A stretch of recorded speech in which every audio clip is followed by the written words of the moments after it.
I like to make quite a lot of effort with my videos.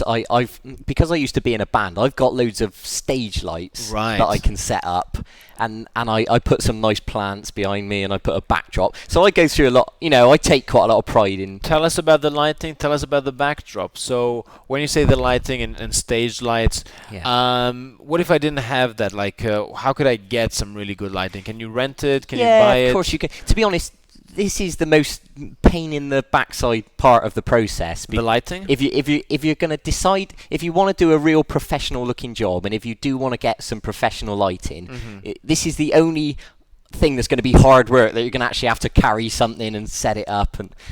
And you don't need lights. If you can find somewhere that's got natural light, and if you've got a nice room and a nice background, then sure, you can just go ahead with your camera, and you don't need any lights. So what kind of now I believe that quite cheaply, maybe for £60, that's $100, $120, you can buy some lights, some like camera lighting kind of thing. Yeah, maybe that's if you right. get 2 of them, Yeah, you can get some good lighting. Yeah, if you can get, in England we've got a chain called Maplin. I don't know if they're a worldwide chain, but what they are is just like an electrical store, and they sell all these types of things. And yeah, if you go in there and pick up some cheap lights, perhaps tell the assistant what you're trying to do, and I'm sure they could help you choose. Fantastic. Yeah.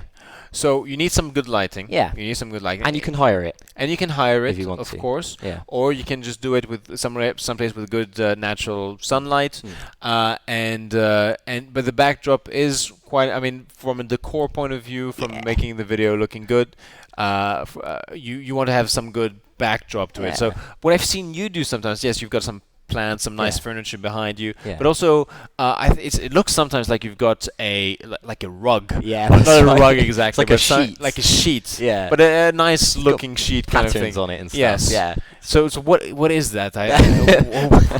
It's like one of those hippie type things. Yes. With the kind of spiritual patterns on it. Got it. And So this type of thing. You have that in the backdrop. Yeah. Or some people just have. I think you can buy backdrops. Yeah. So you can buy them with various motifs Yeah. or what have you. I'm not sure where you buy them, but you can do that. Yeah. I mean, I have the belief that it's not good to have your kind of normal household objects in the background, because you're going to want you want it to look professional. If people are going to be watching it every day, hundreds of times a day or hundreds of times a week for the next few years, you don't want something that gives a good image. Absolutely. And so even if it's a case of just getting a white bed sheet and just pinning it up somewhere, then that'll be fine. Good. So it gives that that neutral background, backdrop behind you as you're talking. Now, what about the clothes you wear then? Like, is there any advice about that, and maybe some contrast that you need in the light between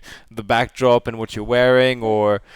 Yeah, I did experiment a little bit, but I guess you could just I like to dress smart. Yes. And yes, the contrast between the backdrop and your clothes colour. Should there be contrast, or should there not? Yeah, it should. That is important, actually. I thought like you if you have like a but back. No, I'm serious, because I've seen sometimes like black backdrop, and the guy or whoever is a black shirt, and all you see is like a head moving around. And that looks a bit weird. In fact, you're absolutely right.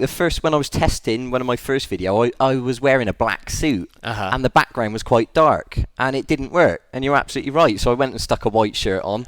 Okay, so there needs to be a little bit of contrast there. Yeah. Okay, so you create the decor. You just set this camera, this cheap $200 camera, with I guess a lapel microphone running down to up your shirt kind of thing, and to your lapel mic.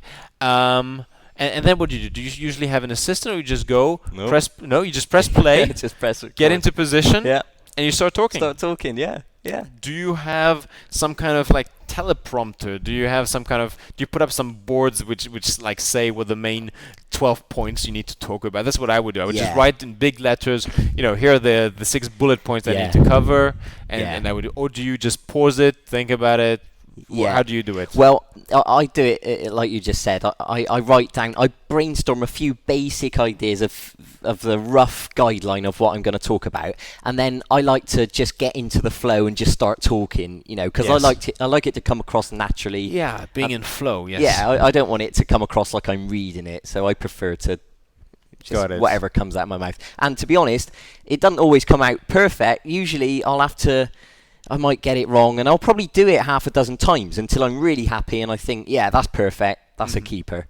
And you know what's funny is that something that I found a lot of my clients have been kind of procrastinating about, and something that's kept people from being successful on internet marketing or in other areas of their life, is that they always want it to be perfect. They're afraid of making it less than perfect.